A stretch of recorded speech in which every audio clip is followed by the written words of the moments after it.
Hare Krishna Maharaj, Hare Krishna, Hare Krishna. Namaskaram. Hare Krishna. Hare Krishna Maharaj. Hare Krishna Maharaj. Hari Bol, Hare Krishna. I hope you had a great time.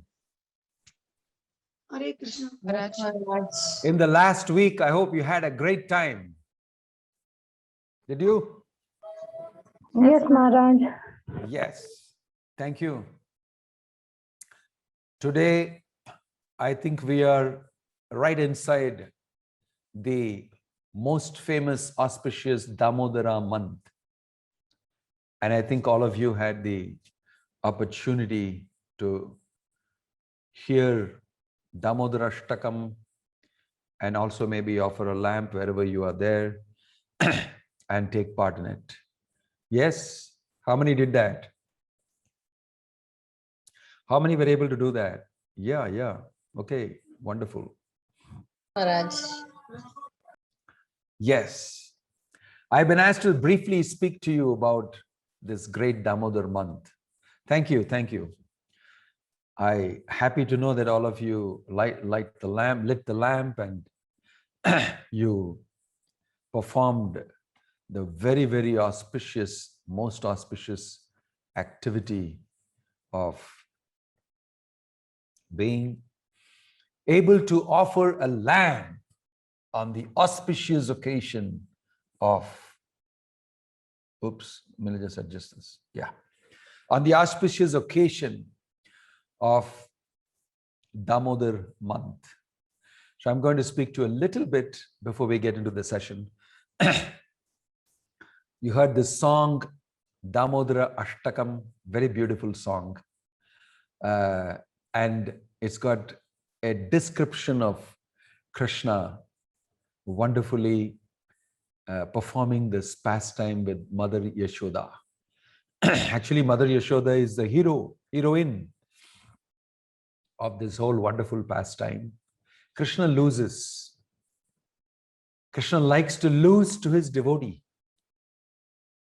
And he likes to see his pure devotee win. So this is a very beautiful pastime. I hope that some other day we will be able to discuss it in detail from the Bhagavat.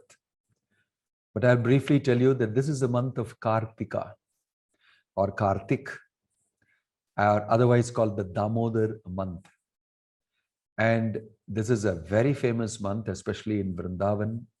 Many people from all over land up in Vrindavan, Mathura, and they perform different types of vows, vrata, urja vrata, kartika vrata.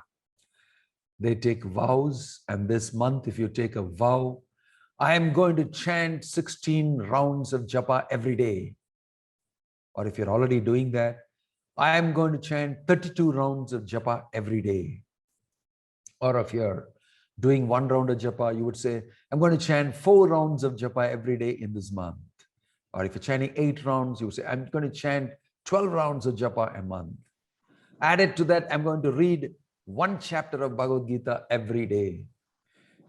Or I'll read 1 chapter of the 10th canto, Krishna's pastimes, Dashamaskanda from the Bhagavatam, all the stories. I'll read every day 1 story.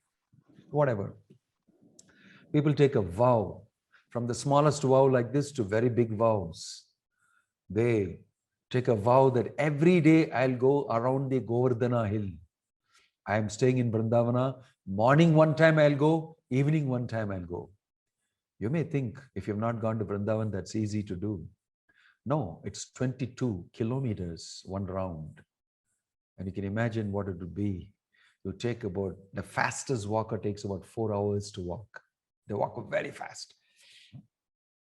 I normally take about 5 hours, 6 hours to walk around that. So they take a vow like that, and they take bath in the Yamuna every day, get up early in the morning, different types of vows, because everything gets multiplied many thousands of times. Like what you do on ordinary days, the benefit in the Urja Vrata period, in the Damodar Vrata period, get multiplied. So people take this vow, and At the end, they break the vow on the last day. And the last 5 days is called Bhishma Panchaka. They do even more severe vows in the last days. And the last day is Sharat Purnima, when Krishna performed the famous Rasa Leela dance. So in this way, this is a great month. And it is very auspicious to offer a lamp in this month. In this month, if you offer a ghee lamp, an ordinary lamp, or a wick to the Lord, glories are mentioned immensely. In the Skanda Purana, in the Padma Purana, in so many places, so many different types of glories are mentioned. All your sins will be destroyed. You'll become completely purified. You'll develop love for the Supreme Lord. You will, become a devotee. You'll become successful in everything that you do. Many, many things like this. Benefits are mentioned in this month to observe it. So devotees do a simple thing of every day offering a lamp. Some people can do it in the morning and in the evening. Before they go to the office, they just offer a lamp. And if you can sing this song, great. If you cannot, it's okay. You at least offer the lamp and pray obeisances to Lord Damodara. You can play it on your way in the car and you can hear it. In the evening, you can come and offer a lamp. Just takes a few minutes to offer. Like that, some people do that. Some people, even in the office, they get the people together and they together offer the lamp during the lunchtime. Devotees do a lot of amazing things all over the world. And we have kits that go out on courier to people in their houses, and they all offer. And we have thousands and thousands and thousands of people doing this. Because we want everybody to get the benefit in this month. It's a high discount period. Mercy is being given, boom, like that by the Lord. So we want as many people as possible to benefit. So if you have one of those people whom you love very much, you sure want them to benefit, please light a lamp, sing this Damodara Ashtakam, chant Hare Krishna, Krishna Krishna, Hare Hare, Hare Rama, Rama Rama, Hare Hare. We like to give that benefit to them. So go, get it, get the benefit. It's available. The mercy of the Lord in this month. Please chant Hare Krishna. Please read Bhagavad Gita. Please offer a lamp. Sing this Damodara Ashtakam every day. Okay? And all of you will become recipients of an amazing amount of mercy. Then a brief look at this song, the Damodara Ashtakam. And after that, we can jump into today's session. What it describes and glorifies is the Lord who in Bhagavad Gita states that he is the origin of everything, that he is the source of everything. Aham sarvasya prabhavo mattah sarvam pravartate iti matva bhajate mam buddha bhava samanvita. Buddha bhava, Buddha means buddhi. One who knows, aham sarvasya prabhavo mattah sarvam pravartate. Everything material and spiritual originates from me. And one who worships me knowing this, he is intelligent. I am the source of everything. Mattaha parataram na anyat kinchidasti dhananjaya. There is no truth above me. I am the supreme truth, Krishna declares, because Arjuna asks this question of Krishna. Who is God? Who is Parabrahman? What is the nature of that person? And Krishna explains. And he also tells him it happens to be me. And in this way, Krishna reveals himself to Arjuna. That person, when you hear this Damodara Ashtakam and the Leela of him stealing butter and getting tied to a mortar by his mother, it may flip you out, especially if you're a person who is trying to have faith in something called God. Hey man, it's already so difficult to believe in God, and here you come, you say God is a small guy who roams around half naked and steals from somebody's house butter, and then his mother catches him and says, what are you talking about? I can't understand. It's already very difficult to understand God, and now here you come up and put God as a small person, 3 feet tall, and you sing all these things, and he goes around stealing butter in everybody's house. What's the meaning of God? How can I understand this to be God? How can I worship him? This chota guy, how can I worship him? I mean, I'm getting confused. Yes, you will. Because this is a very private and confidential pastime of the Lord.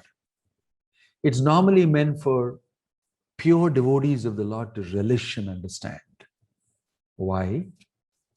Why should you show that God is a person who doesn't have food to eat? He goes and begs in every place. He steals from every place.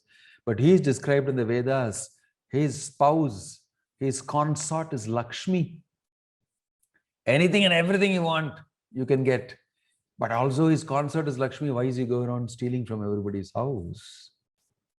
And although he's yad bhayam swabhibeti, that fear itself is afraid of the Supreme Lord Krishna.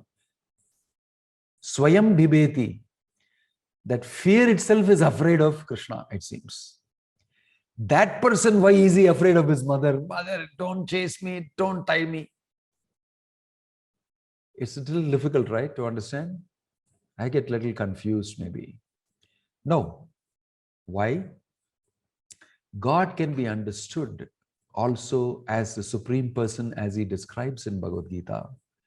Somebody who has to be respected. Somebody who is the owner of everything. Somebody who is powerful and the origin of everything. Also, you can understand God is something more than the God role that he plays.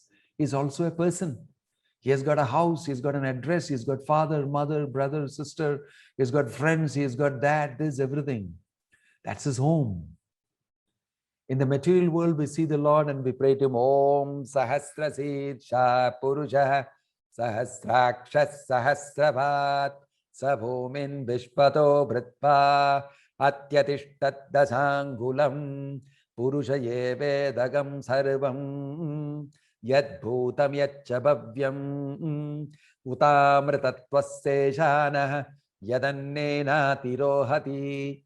This is the prayer that all the devatas chant across the milk ocean to the Lord. Om Sahasrasirsha. You have thousands of heads, you have thousands of eyes, you have thousands of legs. You are present everywhere. You are the Supreme. Please help us. Ravana has come. Hiranyakashipu has come, giving trouble. Please help. They offer prayers to the Lord. And the Lord comforts them. Don't worry. You are all very close to me, very dear to me. I'm coming very soon. Don't worry. It'll be all right, like that. This is his God position. But when he goes home, just like many of you, some of you may be managing director, running a big company and working as a big boss in the company. And when you get inside, you get that feeling, Bhava, I am the boss. Did you do that? Get that ready. Come and meet me. We give all sorts of orders and all that. And you hang around. You enjoy it actually a little bit. I feel that feeling that I'm God here in this place. But when you get back home, when you see your wife and your kids, you can't be the MD there because there's already a board there. Here, I am the MD. Your wife has already put up the board. When you go back home, you can't play that trick of yours. You have to remain very subdued. Your small son will say, Papa, let's play horse, elephant. You become the elephant, you become the horse, and I will ride you. And then you will see the great MD at home on his horse. And the boy will sit on his neck. And then he will take a whip in his hand and whip his father, and the father will go on his horse. But if somebody from the company comes and sees this, man, MD, what are you doing? He'll be completely surprised. Whatever happened to that MD, my boss of mine, is on force. And his son is controlling him. Isn't it crazy? Same way, when Krishna is at home, he does all these personal things with his devotees. And for some of us who have known God as Om Sahasrasisha Purusha, go to the temple, drop the money in the hundi, pay the namaskaram. My God, please help me Please, please, that fellow, that competitor should not get the order. I should get it. Please help me. And that fellow, not only should he not get the order, please put a thunderbolt lightning on his head and on his house and the new car he has bought, which is so bad. I have paid so bad. Please do something about all these things. My God, here is another money, some more money, and I will do all sorts of things and roll on the ground. Please help me. That's back at the company, the boss, right? So you will see a different picture back at home. Similarly, this is Krishna in his home. He is fooling around. He is relating with his mother in Vatsalya Rasa, Prema, motherly love that she has for him. That's why this is a very deep Leela, pastime of the Lord. And it should be understood like that. He is not God in this role. They don't think he is God. Just like in the house, the wife says, you're not empty here. Huh? Sit down when I tell you, get up when I tell you. When the food is ready, I'll call you. Don't come and hush me around here. Please, all of you go and wait there. Yes, yes, yes. You're the boss here. Same way, when back there, Yashodamai says, don't you dare. And he says, yes, yes, I'm sorry, I'm sorry. Why? Because of the love she has for him. He submits himself to her. He allows himself to be controlled by her because he's always dependent on the love of his devotees. This we can understand is the personality of God, of Krishna. So this is a very deep, private Leela. That is how we should understand this. Okay? This is a peek into it to set the mood. So every day we chant this Damodara Ashtakam, we remember this beautiful Leela. If you read the translation, it's so beautiful. And remember how the Lord has become so accessible to his devotee that she can even catch him and tie him up and show her fingers and don't you dare move from here. And he remains very afraid, completely subjecting himself to her love. Iti drikshwalila bhir ananda kunde swagosham nimajantam akhyapayantam. In this way, iti drikshwalila bhir ananda kunde, in a blissful pond, he was drowning all of them with so much enjoyment they were having, watching his beautiful face, watching his fear, watching his running, watching his tricking his mother, and watching all that. They were enjoying it so much. So this is an enjoyable Leela. So today onwards, this Damodar month fully, you can remember this pastime of the Lord, offer this lamp, you can chant Hare Krishna, and you will get very, very, very special blessings. And I know nobody here wants very special blessings. Am I right? Nobody here all want, Maharaj. Oh, really? Yes, sir. Oh, I thought nobody here wants special blessings. How many of you want special blessings? Please raise your hand if you want special blessings. Aha, in the month of Damodara, who wants special blessings? Okay. I must specially pray to Krishna for all of you who have raised your hands and all of you who are thinking of raising your hands but have not raised your hands. Okay, wonderful. Om Tat Sat, Hare Krishna. May Krishna's blessings be on all of you. May Lord Damodara's blessings be on all of you. Om Tat Sat, Lord Damodara ki jai. Okay, thank you, thank you. Wow, that's a whole lot of you. So many. Thank you. Okay, thank you. You can put your hands down. Right. So we'll get back to our real job. We are on the Gita, on the Living the Gita series. And we are trying to understand the situation of Arjuna, who's such a great personality, a nobleman, a Kshatriya of the highest order. And this is a scene from the Mahabharata where Krishna is becoming the charioteer.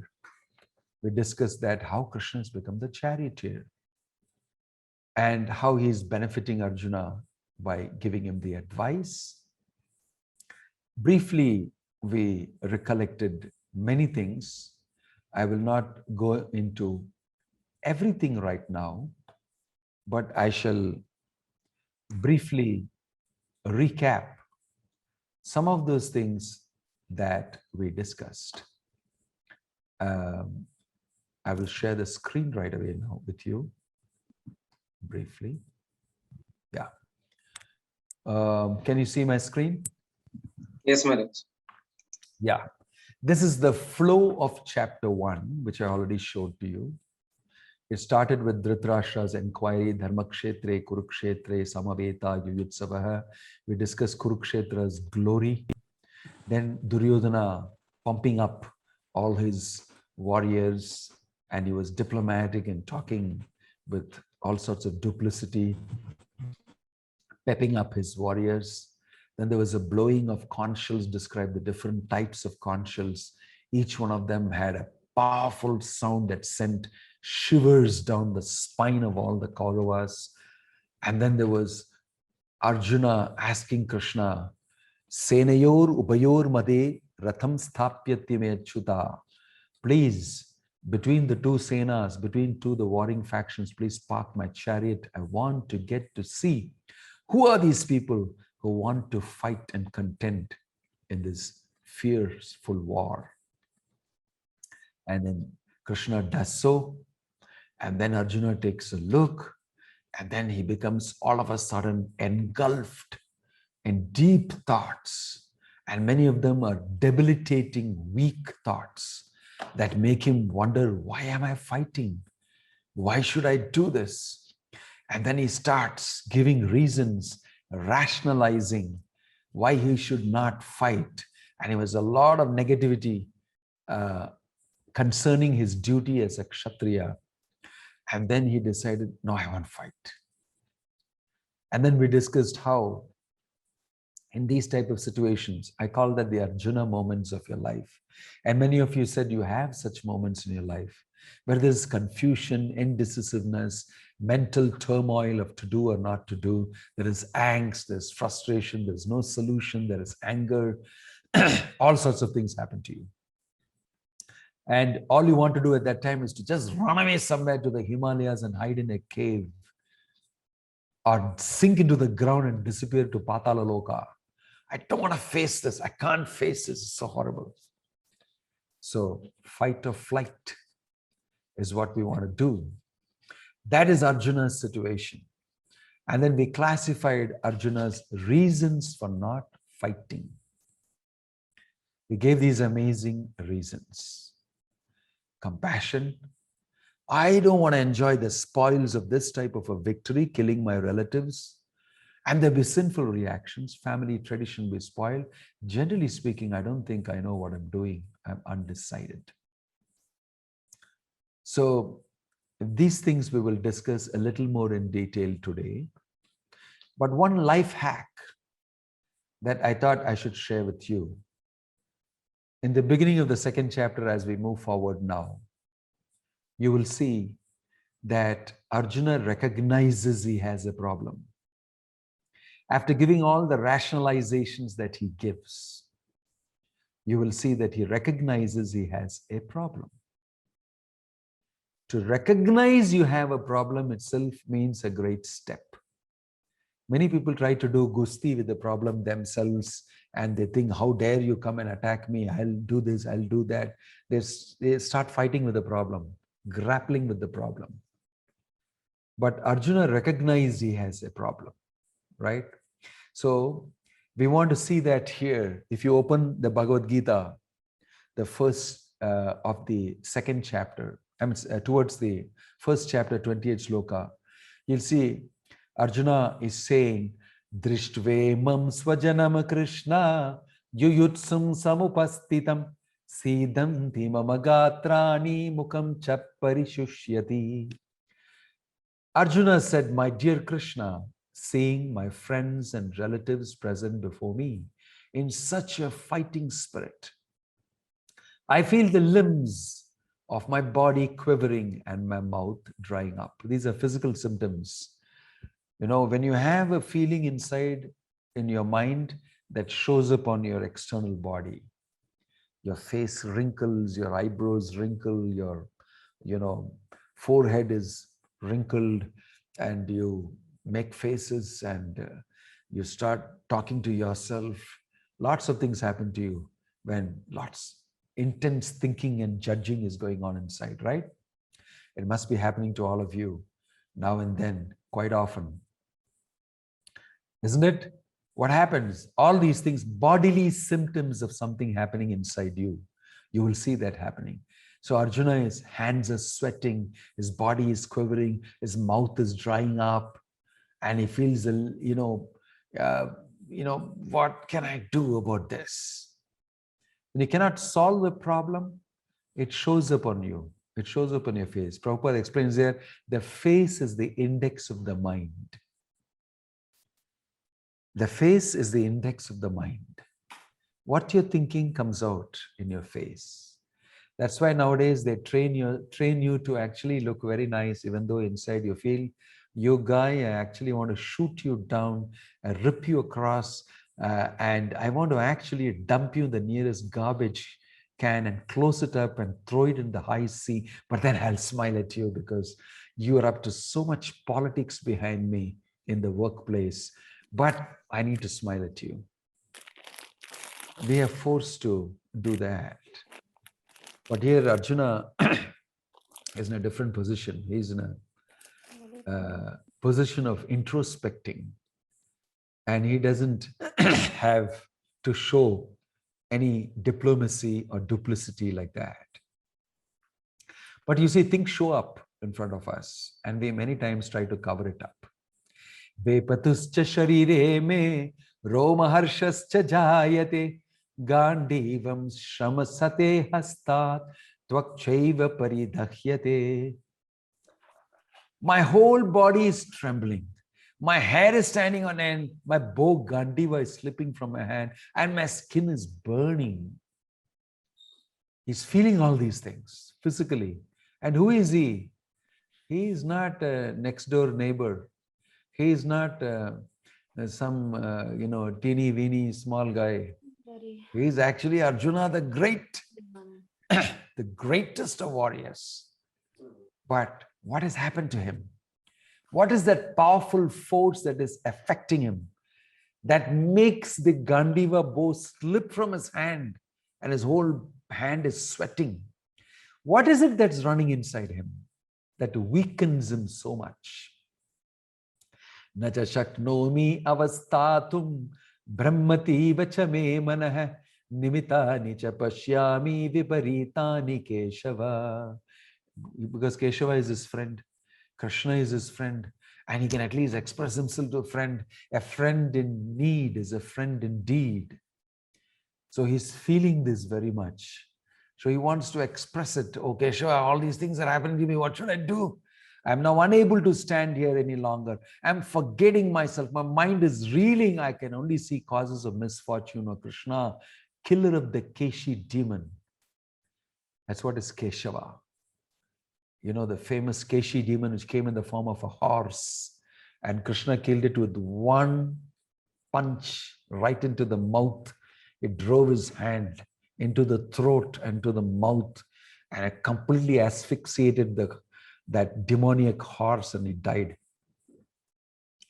He's able to kill Keshi demon. So Arjuna is actually asking, please kill this demon of doubt in me. In the same way you killed Keshi. Can you do that? You're my good friend. I'm suffering. My Gandiva is slipping from my hand. I'm in a horrible situation. I'm a soldier. I'm not able to keep it up. Can you do something for me? You know, desperate you become very desperate. So this is a sign of desperation. He's expressing all these things. These things are happening to him. Quite often this happens to us when we don't know how to deal with the situation, and we have a whole big responsibility on the head. Everybody is looking up to me. I have to bear the title. I have to do the job properly, and people will otherwise speak ill of me, and this is a great responsibility. What shall I do? Quite often, the nature of life is such that we find ourselves in this tight situations, isn't it? All of you must have read. You look east, west, north, south, up, down. You have no way of escaping that.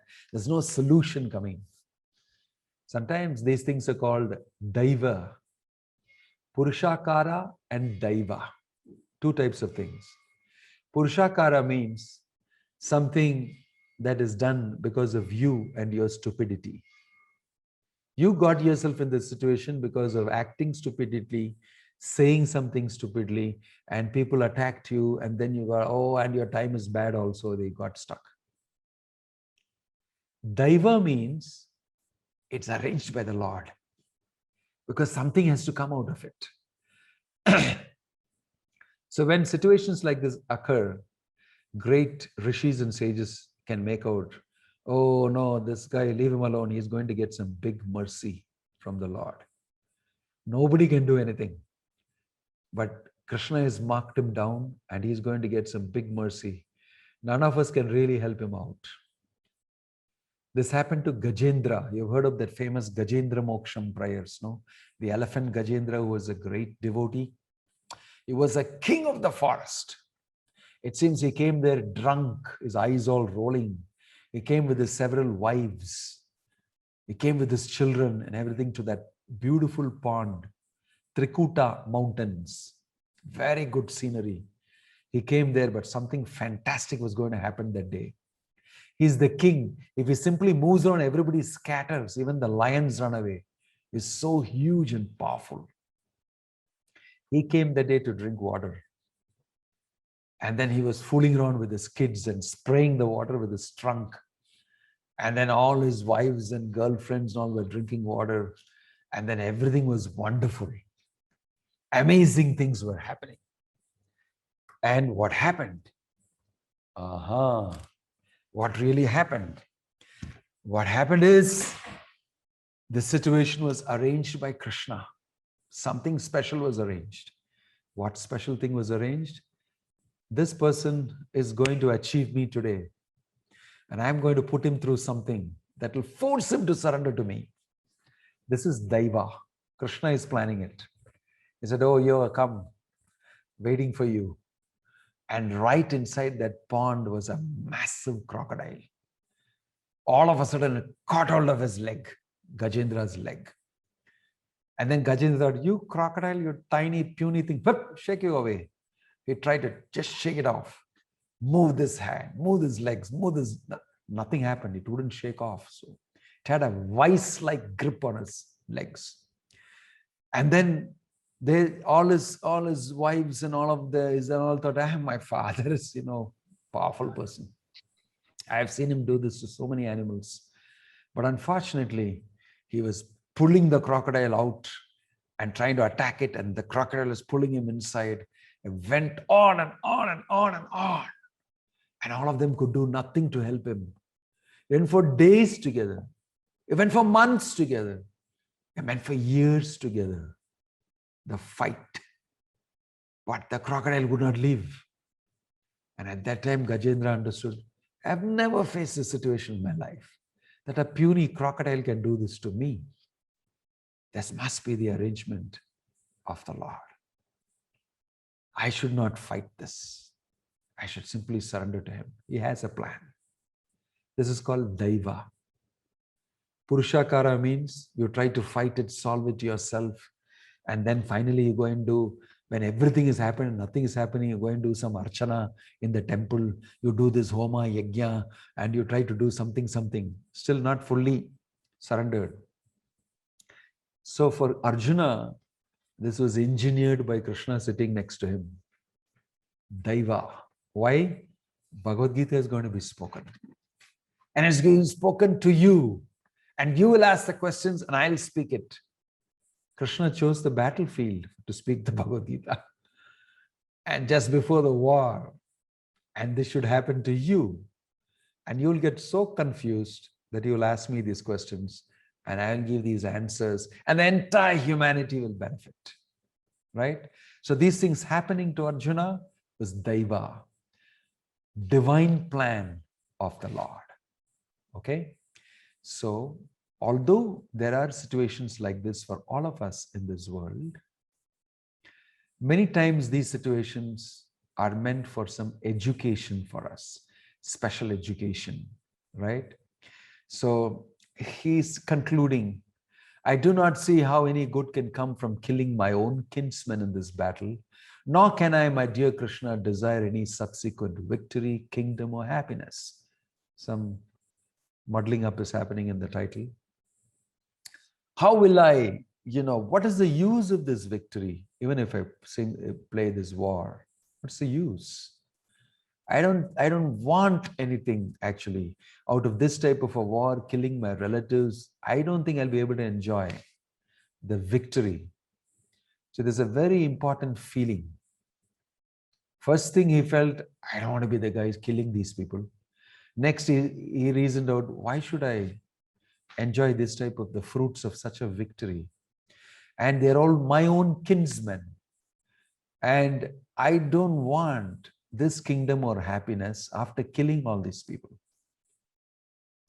This is the nature of a noble man. This is the nature of a good Kshatriya. A Kshatriya never fights unnecessarily. He never kill people unnecessarily. There are codes and there are rules when you can kill, whom you can kill, at what situation you can. Right? They won't simply lift their weapons and kill people. They're very controlled about what they do. Because they know if they lift their weapons, the other guy will be dead. Or I will be dead. One of us will be dead. Right? It's a big challenge. So they know sometimes I have to do this. Because it is dharma. I must protect dharma. And sometimes they feel, no, I don't have to do this. I can solve it in a better way. Sama, Beda, Dana, Danda. There are 4 stages.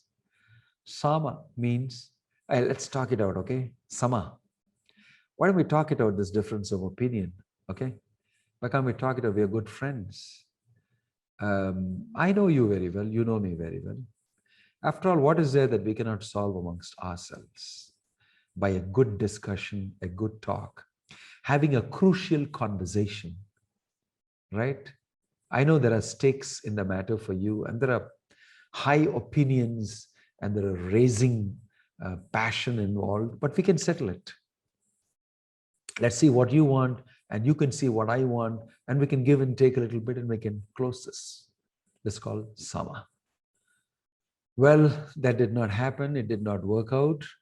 Then how can I solve this problem? Beda. I create difference, little politics, and other things I do. This is a Kshatriya's business in administration, political stuff. I create difference of opinion amongst his group, and I make him do that. He does this to me, and I fight that. Subtle fighting goes on. Sama, Beda. That also doesn't work out. Okay, listen, I can give you a bribe. I can give you so much of money. I can give you this facility which you like very much. I can give you somebody whom you love very much, like this, like this. I can arrange. I can find out what he wants and I can offer that. That's a good idea. If you give me that, for sure, I'll solve the problem for you. Sometimes Sama, Beda, Dana. Dana means some charity, some bribe. Then Danda. If that also doesn't work, I shoot you to death. I fight you with weapons.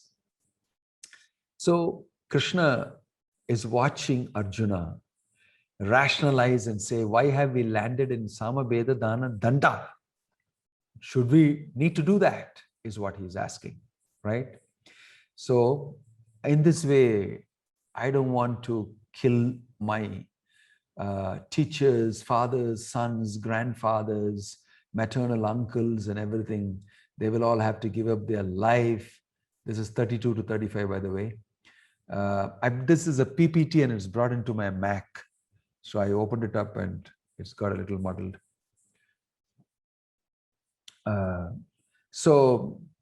Shloka 32 to 35, just in case you want to refer to it.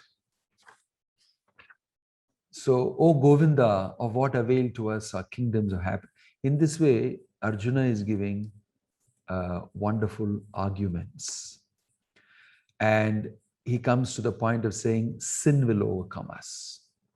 And before that, he said, the spoils of victory, sinful reactions will come to us.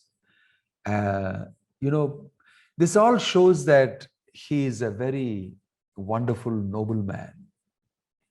Nobleman means Kshatriya is a man of character. He's not somebody who is acting whimsically. He's acting with great care. Papam evashayet asman hatvaitan atatayinah. You see? He's saying that we will get filled with sin if we do this. We should be very careful. It's not proper for us to kill the sons of Dhritarashtra and our friends. What should we gain, O Krishna, husband of the goddess of fortune? How could we be happy by killing our own kinsmen? So you see these feelings he has. One is compassion. Then he's talking about spoils of victory, which I don't want to enjoy. Then he's saying sinful reactions will come on us. All this shows that before acting, a responsible person will nicely judge, especially a Kshatriya, will nicely judge what I am doing, why I am doing, who is going to benefit from it, and whether it is worth it. This is the meaning of an intelligent person. This is the meaning of a person who actually knows what he is doing, how he is utilizing in this situation his power. It's not that because I'm powerful, because I'm strong, I will just do with pride. I show myself off, I show my power off. That's why he's a nobleman. Kshatriyas are very noble men. Sometimes people think that in India, all these invaders came and attacked us, and we did not do anything properly. There was no Kshatriya plan properly to defend ourselves, and everybody was broken up, etc. Yeah, true. Our Kshatriya aspect lost itself. And a Kshatriya is a person who judges what he should do. If you're attacked, if there is an aggressor, you must always protect yourself. There are 6 types of aggressors Prabhupada discusses here. A person who sets fire to your house, a person who comes to take away your wife, a person who steals your money, a person who destroys your house. There's all sorts of aggressors. And if any of these aggressors come upon you, you can kill him to protect yourself. That's not a sin. So there are Kshatriya rules and regulations when you can kill and you don't have sinful reaction. And when you should not kill, you will have a sinful reaction, right? So he's judging that and saying, I think I should not do this because they are my family members. And as far as I know, if I do this, I will incur sinful reaction. So we should all calculate certain things, whether this action of mine will have a reaction for me. We should not act whimsically.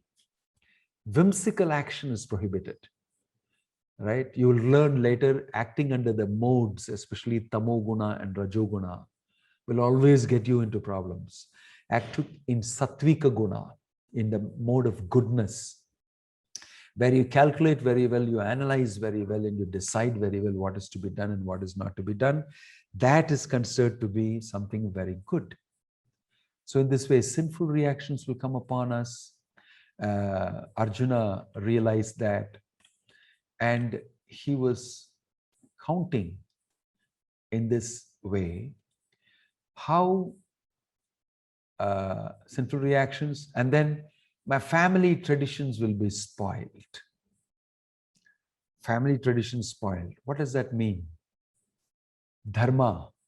Kulakshaye pranashyanti kuladharma sanatana dharme nashte kulam kritsnam adharmo abhibhavatyuta.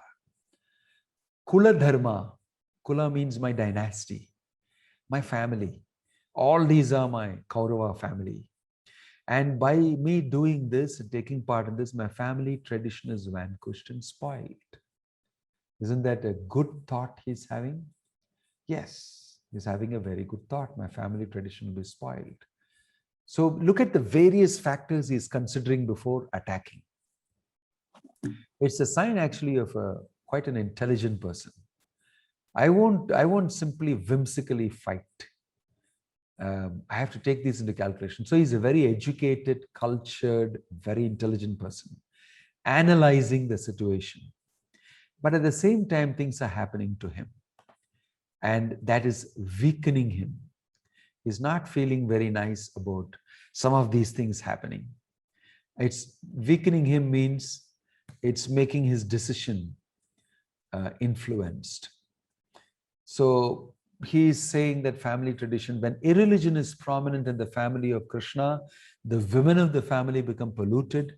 And from the degradation of womanhood or descendant of Vrishni comes unwanted progeny. Jayante Varna Shankara. Varna Shankara means unwanted population. I will become the cause of creating widows, and those widows will become polluted, and there'll be unnecessary population. And I'll become the reason for that, because I'll be killing their husbands here. See the amount of calculation he's doing, right? So I don't want to be in that situation. Adharma Bibhavat Krishna. Then he's saying, similarly, for such persons who do this, you know what's the destination for such guys? An increase of unwanted population certainly causes hellish life both for the family and for those who destroy the family tradition.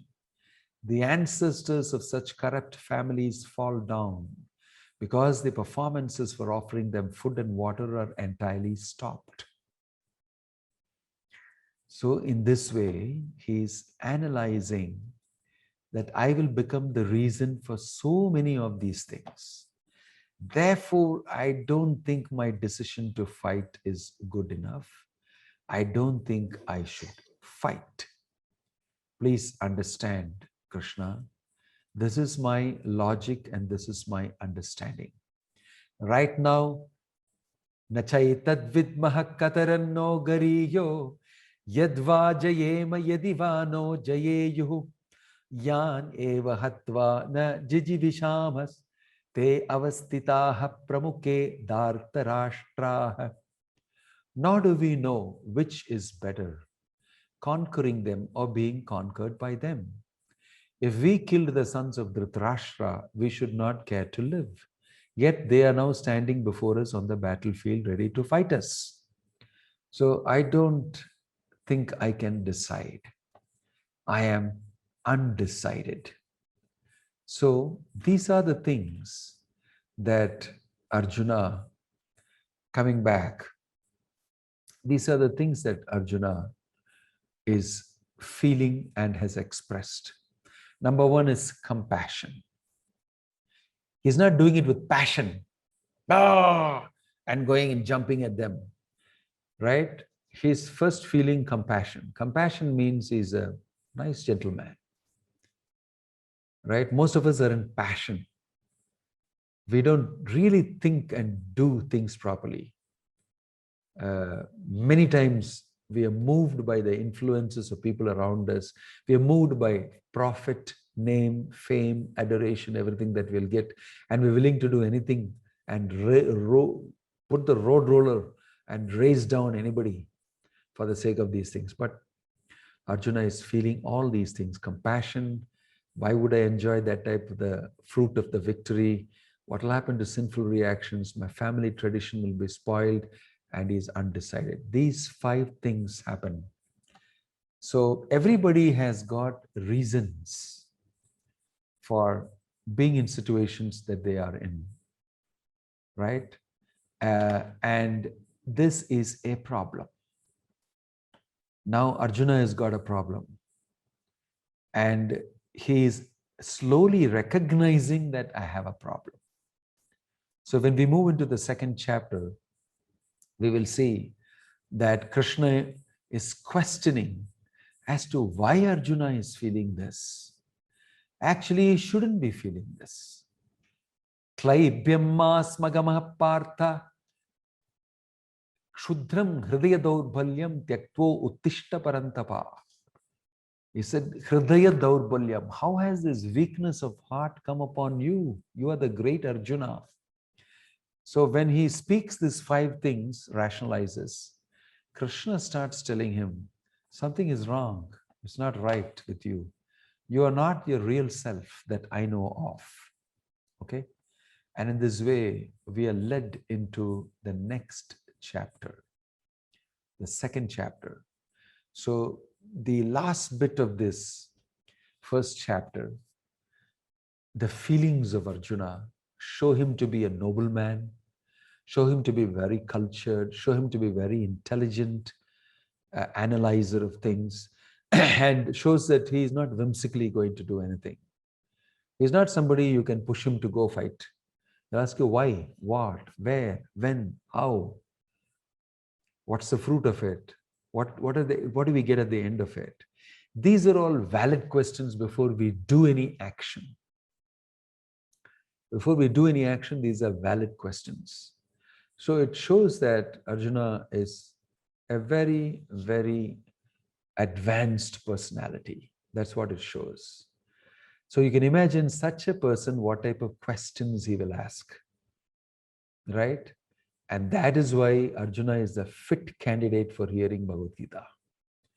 Because he's intelligent, he has questions, and you can't push him to do things just like that.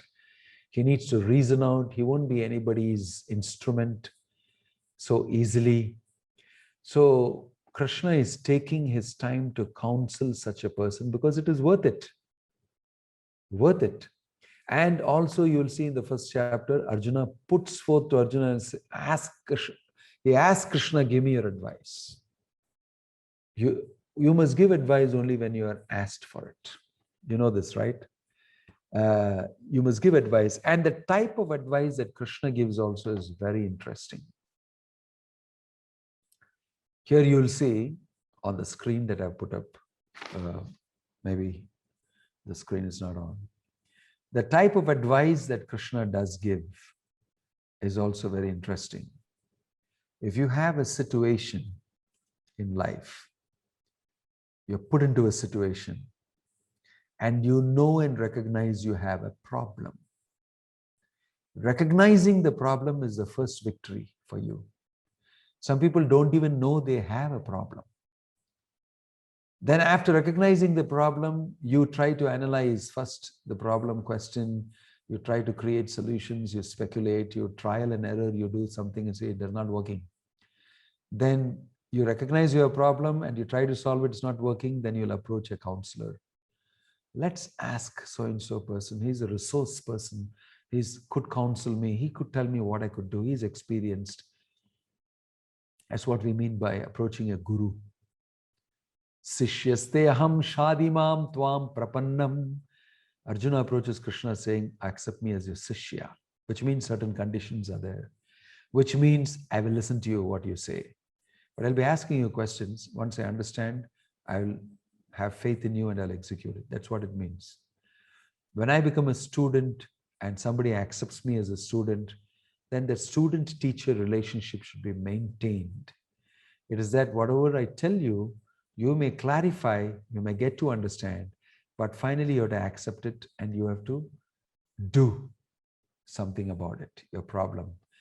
And Krishna gives a solution, a person giving a solution also, he gives different types of solutions. Actually, he gives Arjuna a choice of solutions.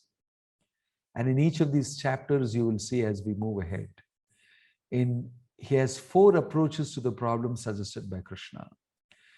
In the 6th chapter, he'll come up with Ashtanga Yoga suggestion. In the 3rd and 5th chapter, he'll give him Karma Yoga suggestion. In the 2nd, 4th, and 18th chapters, he'll speak about Jnana Yoga solution. And in the 9th, 12th, and 18th chapter, he will conclude on Bhakti Yoga. And he will tell him Bhakti Yoga is the most confidential and the best and the easiest way for you. But he gives you a choices. Bhagavad Gita is not a fanatic statement, do this. No, you suit yourself and start somewhere in any one of these things if you start. So it's a book of choices.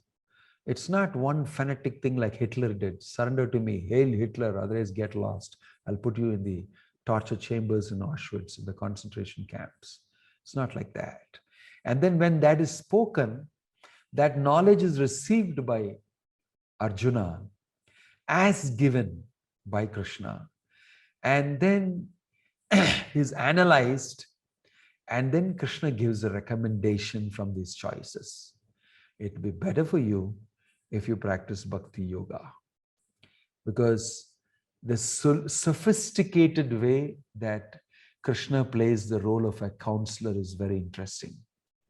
He makes Arjuna choose out of the different alternatives, and he gives him a nudge. This is actually a good choice. But he never tells, you must do this. If you don't do this, I abandon you. I'm going. I won't be your charioteer. I'm leaving you. You won't be my friend. It never does that extreme thing. Then what's the use of you giving advice? What's the use of you giving counsel? This is the important thing here. When we give counsel to people, right? Many times people don't understand this. When we give counsel to people, we should not eat up their individuality. We should not consume them. We should not expect that now that I've given you advice, you're my servant. You should do whatever I tell you. You should act like whatever I say. Get up, dance, sit down. You expect all sorts of things in return. No. You see how sophisticated Krishna is. He tells in the 18th chapter, Yete ichhasi tata kuru. You may do as you wish to do. You may do as you wish to do. So this is a very interesting chapter in terms of leadership, in terms of counseling, in terms of handling people's problems. You can learn a lot. As we move into the second chapter, we'll learn more and we'll analyze this a little more. So much for today. I think we have got a little late. So I will stop here and take questions because there's a lot of information given. Any questions anybody has? Swamiji. Yes. Hi. So I just wanted to find out, I missed out some of the things on the slide. We had shown about life hacks. Can you Yes. just play that? I mean, I wrote down a couple of things, but I didn't get everything. Yes, we can do that. Is that you have a question also? Can you see that? No, yes, I can see it now. Thank you. Changes. Life hacks is, I was thinking of explaining this a little further and more in the next session. That's why I didn't put it up. But since you're asking for it now, that this is a sequence of things that when you have a problem, especially if it's a naughty problem, you recognize, first of all, you have a problem. This is a very big step. Many people don't even know they have a problem. They don't stop, pause, think about it, spend some time and understand. Once you've accepted that you have a problem, then you seek a solution, you ask for counsel, you change your stance. You should no more try to solve the problem yourself. You can give your concerns, your anxieties, everything. And then last, you should be willing to listen and follow through on the instruction. These are things we should understand, because this is what Arjuna does. You see, he doesn't try to solve the problem himself. And he really has a problem. He doesn't want to do the things, certain things that he's been asked to do. So, conundrum, as you say, right? So these are some of the things that you should do when you recognize you have a problem. You must follow in sequence, strategically, methodically solve the problem. And you can see Arjuna doing it. And you can see Krishna helping him to do it also very methodically. People think Bhagavad Gita is a whole lot of talk and answering questions, this and that topic, everything. No, there's a system in it. You have to follow it very carefully. Why Krishna is saying certain things, why Arjuna is asking certain things. There is a very good equation between them. That's why certain things sometimes we may not understand, but some are very subtle. Okay? So there's a way of solving a problem that we can understand from here. Okay?